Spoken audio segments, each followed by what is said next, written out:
You're listening to The Mountain Spirit, a podcast of Christian Appalachian Project, where we share inspirational stories of faith, service, and compassion.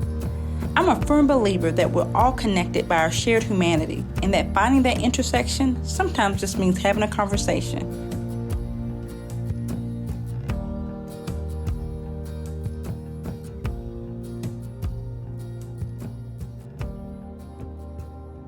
Today we get to hear from J.D. Bussell, principal of Rockcastle County High School in Mount Vernon, Kentucky.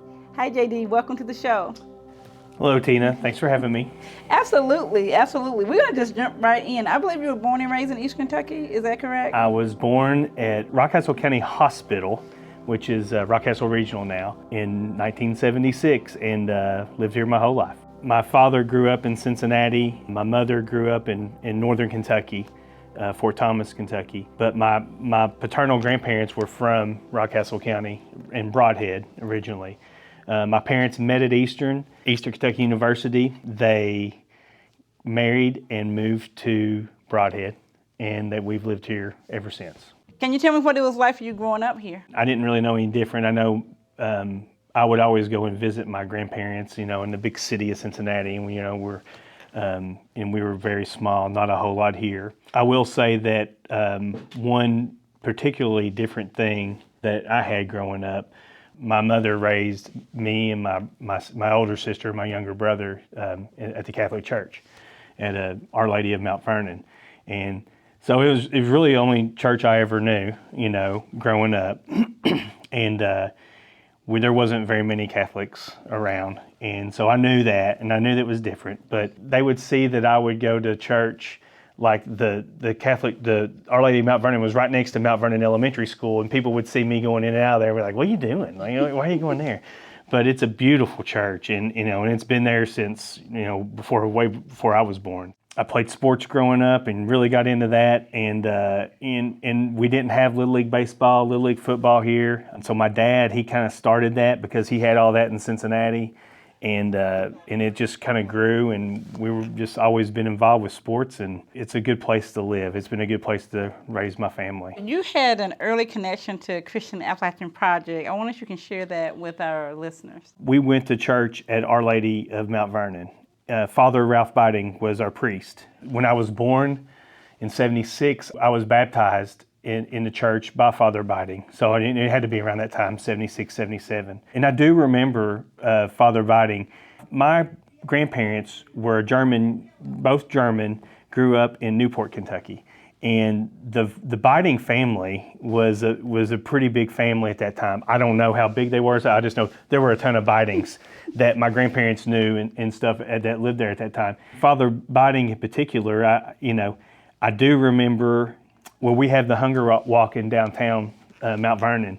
I know I spoke last year at it, and I thought that was ironic that he would stand at the courthouse. I mean, this white hair, black with a white collar. I mean, everyone knew who he was. He would preach right there at the courthouse, and I'm sure people around here didn't know how to react to that. They didn't know how to respond because I can't remember all the details and everything, but I do remember. I mean, Father Beiting, I think whenever he took over this area, there were no Catholic churches. I mean, before Our Lady of Mount Vernon was built, they met in a little house somewhere. I mean, I don't even know, but now look what it's become, and what in all his work and what the Christian Appalachian Project and my connection with it now, even more so. It's always been special to me, and just to have that connection. It's funny because when I met my wife, I met her at Eastern Kentucky University, just like everyone else in my family. But she's from Fort Thomas, Kentucky, just by coincidence. We married at St. Thomas Church in Fort Thomas. And the priest that married us, whenever he looked at my baptismal certificate, and he went, You were baptized by Father Beiting? I was like, he was like, "Hey guys, come here, check this guy out." Like every now and then you hear, just how special he was. Just a little connection that I had growing up and everything meant a lot, because it takes a special person to be able to go into an area where they didn't know how to react to Father Beiting, but now to what it's become. I'm able to raise my family here. We go to Our Lady of Mount Vernon, And, it's not so different now than it was back then, I think. You had an early connection to Christian Appalachian Project. I wonder if you can share that with our listeners. We went to church at Our Lady of Mount Vernon. Father Ralph Beiting was our priest. When I was born in 76, I was baptized in the church by Father Beiting. So it had to be around that time, 76, 77. And I do remember Father Beiting. My grandparents were both German, grew up in Newport, Kentucky. And the Beiting family was a pretty big family at that time. I don't know how big they were, so I just know there were a ton of Beitings that my grandparents knew and stuff that lived there at that time. Father Beiting in particular, I do remember, we have the hunger walk in downtown Mount Vernon. I know I spoke last year at it, and I thought that was ironic that he would stand at the courthouse. I mean, this white hair, black with a white collar. I mean, everyone knew who he was. He would preach right there at the courthouse, and I'm sure people around here didn't know how to react to that. They didn't know how to respond because I can't remember all the details and everything, but I do remember. I mean, Father Beiting, I think whenever he took over this area, there were no Catholic churches. I mean, before Our Lady of Mount Vernon was built, they met in a little house somewhere. I mean, I don't even know, but now look what it's become, and what in all his work and what the Christian Appalachian Project and my connection with it now, even more so. It's always been special to me, and just to have that connection. It's funny because when I met my wife, I met her at Eastern Kentucky University, just like everyone else in my family. But she's from Fort Thomas, Kentucky, just by coincidence. We married at St. Thomas Church in Fort Thomas. And the priest that married us, whenever he looked at my baptismal certificate, and he went, You were baptized by Father Beiting? I was like, he was like, hey guys, come here, check this guy out. Like every now and then you hear, just how special he was. Just a little connection that I had growing up and everything meant a lot, because it takes a special person to be able to go into an area where they didn't know how to react to Father Beiting, but now to what it's become. I'm able to raise my family here. We go to Our Lady of Mount Vernon. And, it's not so different now than it was back then, I think.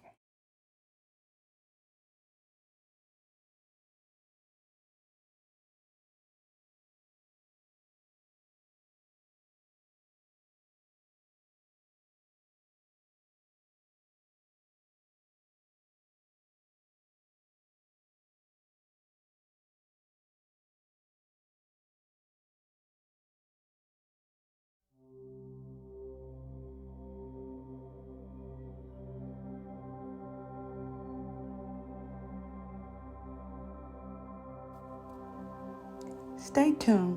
We'll be right back. Do you want to have fun this summer while saving money for college? Be a summertime superhero as a camp counselor with Christian Appalachian Project at one of our 2 beautiful camps. You'll have a great time and make a difference in the lives of kids in Eastern Kentucky. Our camp counselors have a blast outside boating, creating arts and crafts, and playing games with our campers. The kids love the activities, but what they remember most about camp are the volunteers who cared enough to spend their summer with them.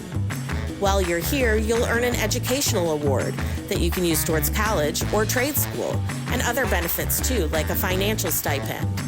Email volunteer@chrisapp.org. That's volunteer@CHRISAPP.org, or text 859-797-3059 to learn more. We can't wait to hear from you. So I'm sure over the years you've had opportunities to move away, but what made you stay? Of course, my wife's from Fort Thomas, and most of my family is as well. I don't know. I started teaching here in 1999. I graduated from Eastern Kentucky University. I thought I was going to be a professional baseball player, but that didn't work out. And my wife was still in college, and I just, I lived 30 minutes away from Eastern, and I got a job here. And I was like, well, we'll see what happens when you graduate. But I got a job here as a science teacher here at the school that I'm the principal at now. When she graduated from Eastern, she got a job at Broadhead Elementary School And next thing you know, we have a house down here. And through the years, we have 3 daughters now, and my wife loves her job at Broadhead Elementary. And that's probably, I would have to say, that's probably the reason why we're still here. I coached baseball for 10 years. I was a chemistry teacher here for 14 years. Then for 6 years, I went to Mount Vernon Elementary School and became principal. I had no idea what I was doing. I was a baseball coach and chemistry teacher at a high school. Our superintendent talked me into applying for it and said, he thinks that, it'd be something I could do, and I loved it, and it was great.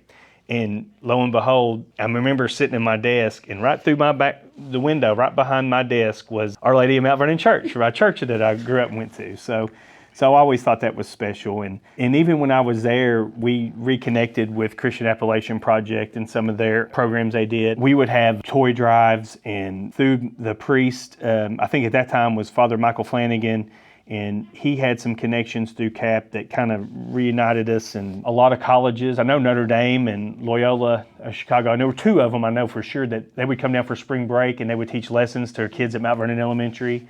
Our church had a sister church in Pennsylvania, and they would come down and they would work with some of our families in the area.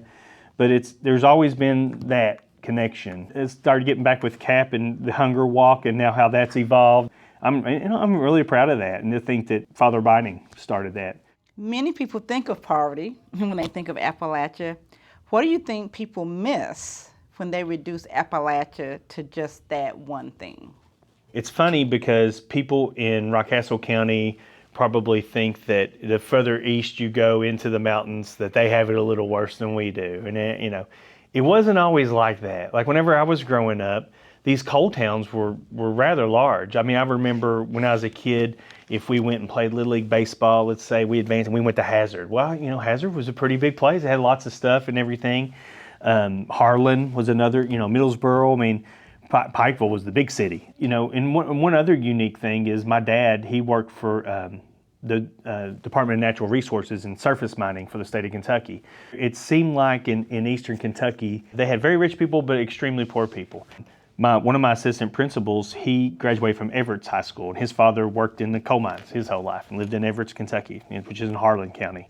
And, and some of the stories he would tell, I mean, they had, they lived in coal towns and had, just like you would see on a movie, a TV show. It's different than that now. And it's sad for me, now that we look, and I have friends that live out in eastern Kentucky, how their enrollments of their schools have gone down and people are moving away. The floods, that was awful when we went to Whitesburg to help with that. And I think that's the thing that people miss is it's not because of so much the lack of education or opportunities. Look at the landscape and the geography of eastern Kentucky and the mountains.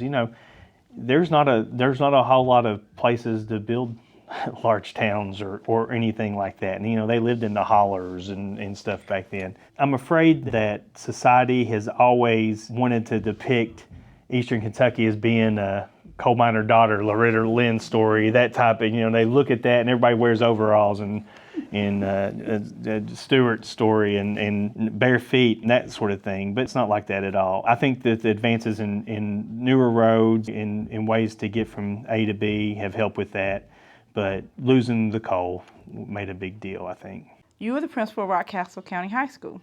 What drew you to that role? You talked about a little bit, and how are you looking to make an impact as principal? I think I was very lucky. I had lots of opportunities growing up. My mom was a teacher here. I had opportunity to go to Eastern Kentucky University, and I got to play baseball, and I got to go to a lot of places. I got to get outside, and I didn't have to stay here. I feel like I could have gone anywhere I wanted to go. And that I had those opportunities and that was given to me by Rockcastle County Schools. I feel like I'm able to make a difference. I hope I'm able to make a difference with our students. I want to be somebody that they can learn to trust and to come to for advice. Every kid's different and every kid has different opportunities, but for these kids to just keep hope, find what they're good at and explore it. One thing we do as teachers is break down barriers. I mean, just keep things out of the way from them to let them succeed. Your students do a lot of community service. Why is that important to you to provide those kinds of opportunities? I do think that there are programs in place, such as our Jobs for American Graduates, or various clubs we have, that are service clubs, and they want to go out and help. I genuinely feel that our students love our county. I feel like that they want it to be better.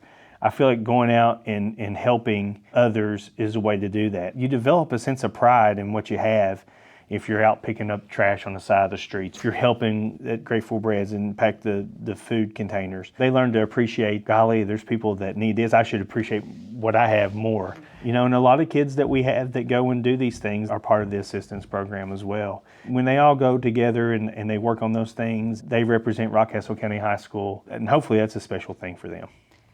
So what are some of the challenges you face with public education in a rural setting? Well, as I mentioned before, one of my biggest fears is the public funding of education, the state funding. As the enrollment of these Eastern Kentucky towns decreases, you know, the formula that's called the SEEK formula for the amount of money these schools get, it decreases. As we battle for teachers, and there's a major teacher shortage. Last year I had to find 18 new teachers. I have 54 teachers certified educators in my school. I had to replace 18 last year. That was so difficult. The teacher shortage has really, really hurt public education. I have a daughter at Western Kentucky University right now who's a senior who does her student teaching next fall. So she's going to be a teacher, you know. But that's the biggest challenge we face. No one becomes a teacher because they're going to be rich. I was never going to be rich.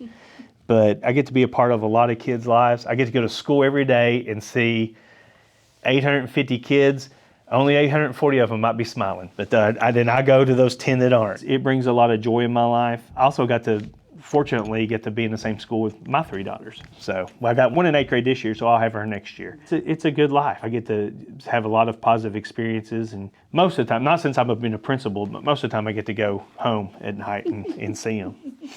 So a lot of times people focus on the negative. We talked about that a little bit already. What are the opportunities your students have because they do live in a smaller community? There is something about knowing your neighbor. To be able to, if I have a flat tire, I know who to call. You know, there's people here willing to help because you know them. I cannot believe how many times I go out in the community and I see someone that was one of my former students. Now it's either my former students, their kids I have now, or, you know, and as you get older, that happens. And not just being here, but they get out in other communities, and it's good to be in touch. But I think as far as other opportunities, you know, there are some scholarship opportunities for our students that I think that since we are a smaller school, you know, our graduating classes are usually around 200 kids. We've been as high as 240, but I know about 200 of them. I mean, you know, and when the seniors, whenever they leave here, and I think that's special. And I hope that when you're a small school like this, you always feel like you have someone that you can go to if you have any issues. And I hope that these kids feel that way. I do feel like we have that more of those opportunities here in a smaller school. Stay tuned. We'll be right back. Your generosity has a direct and positive impact in the lives of people in need in Appalachia every day. It is the unwavering support of faithful friends like you that make this work possible. Many of our supporters are beginning to plan and envision what kind of legacy they want to leave to support the causes that are near and dear to their hearts. CAP is happy to provide a safe and easy experience for people to create a will and support CAP through non-cash gifts. Through our partnership with Free Will, CAP offers our donors the ability to create a will online and alter it at no charge. Our partnership with Free Will also includes their Smart Giving Suite, which allows donors to give through their IRA, donor advised funds, and stock online, in addition to creating a will for free. In recent years, Appalachia has faced unrelenting challenges, including the pandemic, inflation, and back-to-back natural disasters. You can make a life-changing impact and leave a legacy of hope in Appalachia. To learn more about non-cash giving opportunities, please visit christianapp.org/more-ways-to-give.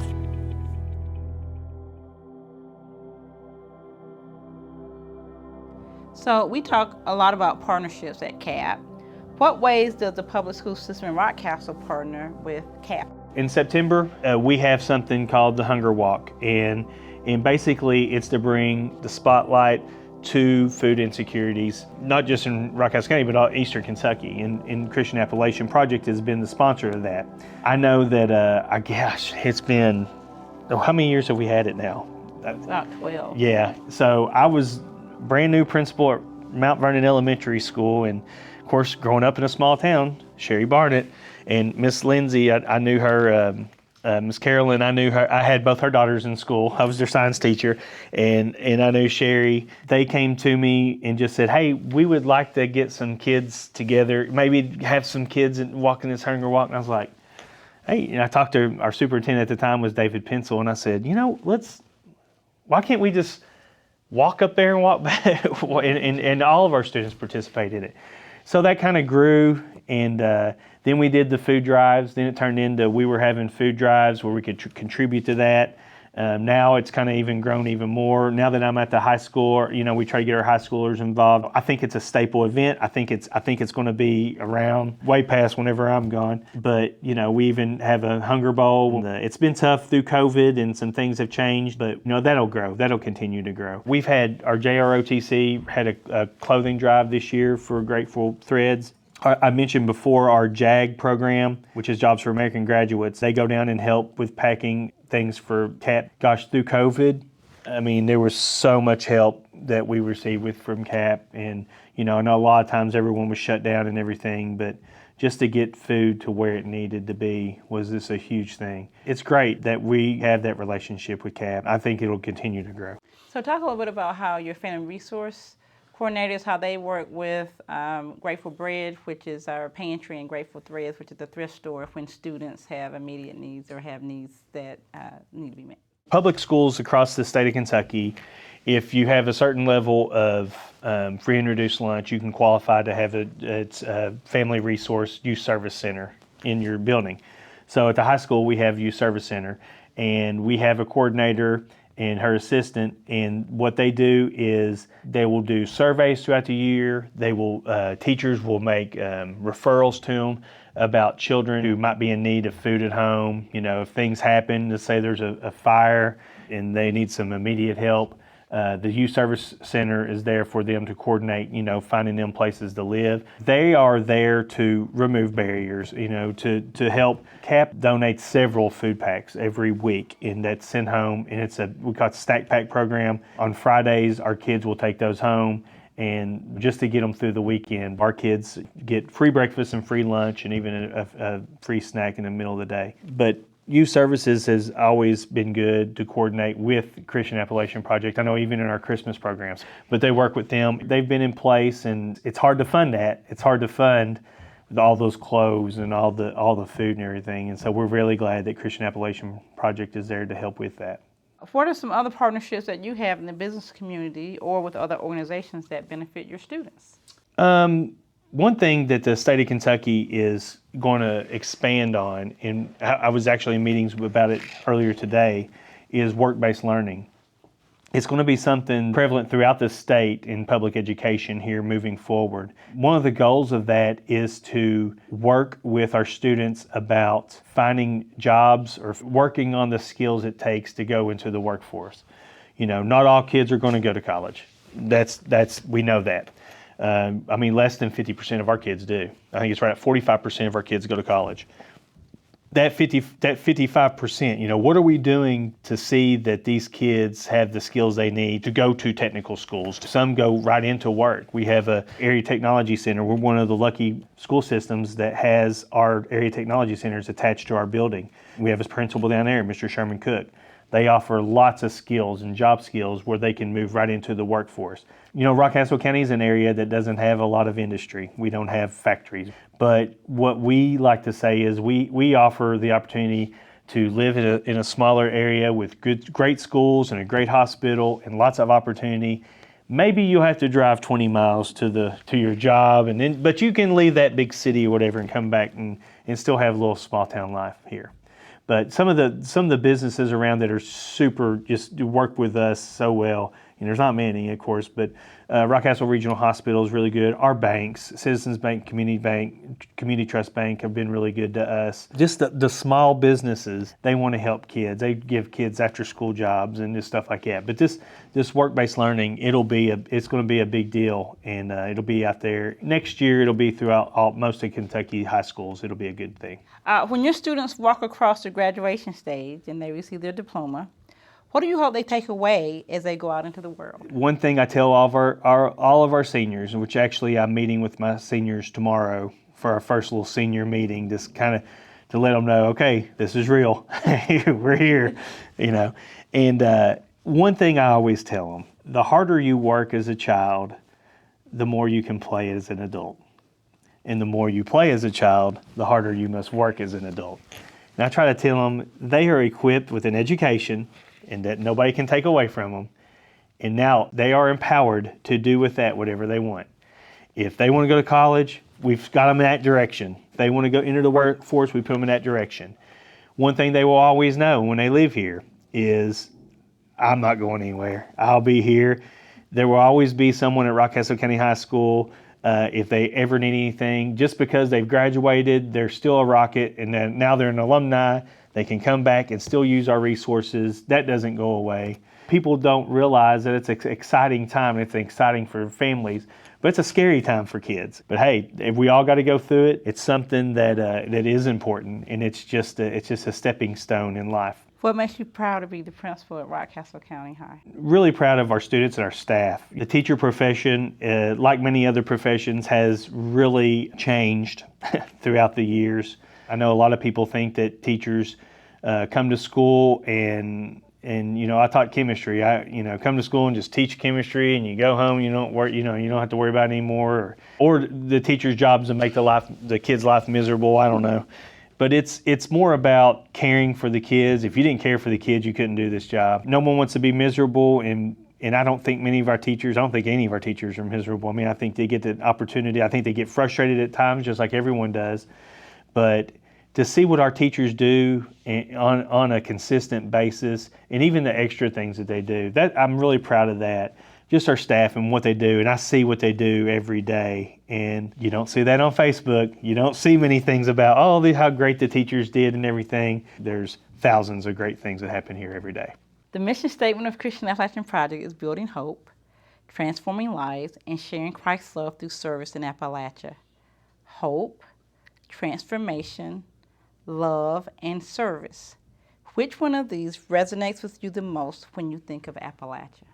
Service, I think for sure. A friend of mine lives in Whitesburg, Kentucky, and the floods that came through there, my brother and I loaded up everything we could, every shovel, every Lysol can, every toilet paper, everything we could, and we took it down there. And we did drives here, we did all that to send down there, but what really stood out, if you went to Whitesburg, just the devastation, it was unbelievable through Hazard, through Whitesburg, through Breathitt County, people rolling up their sleeves and grabbing a shovel and cleaning up.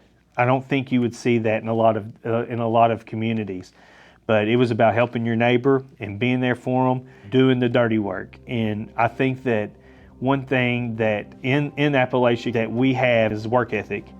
And maybe we have to work a little harder, but when you educate that society, then it's a very powerful thing.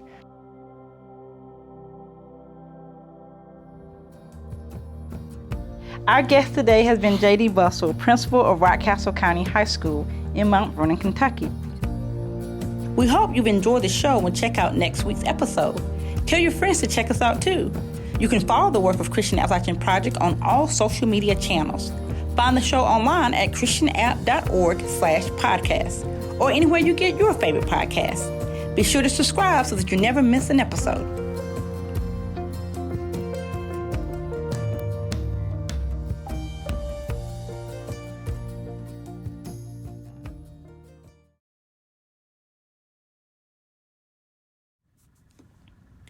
Our guest today has been John Oliva, a mechanical engineer who also serves with Christian Appalachian Project as an ambassador. We hope you've enjoyed the show and check out next week's episode. Tell your friends to check us out too. You can follow the work of Christian Appalachian Project on all social media channels. Find the show online at christianapp.org/podcast or anywhere you get your favorite podcasts. Be sure to subscribe so that you never miss an episode.